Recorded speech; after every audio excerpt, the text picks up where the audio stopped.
JCI Dhaka প্রিমিয়ারে ২০২৬ সালের জন্য নতুন নেতৃত্বের যাত্রা শুরু করেছে উদ্দীপনা ও প্রত্যাশা নিয়ে। লোকাল প্রেসিডেন্ট হিসেবে দায়িত্ব নিয়েছেন ইলিয়াস আহমেদ ইফাজ।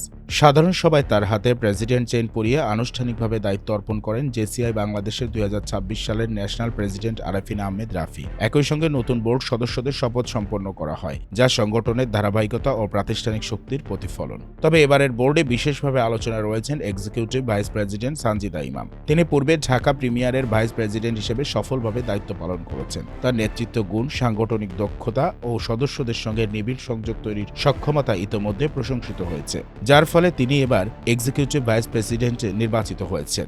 সদস্য সম্পৃক্ততা বৃদ্ধি, দক্ষতা উন্নয়নমূলক প্রশিক্ষণ আয়োজন এবং প্রভাবভিত্তিক সামাজিক উদ্যোগ বাস্তবায়নে তিনি অগ্রাধিকার দেওয়ার কথা জানিয়েছেন। তার লক্ষ্য তরুণদের নেতৃত্বে সক্ষম করে একটি উদ্ভাবনী, অন্তর্ভুক্তিমূলক ও ফলপ্রসূ প্ল্যাটফর্ম গড়ে তোলা।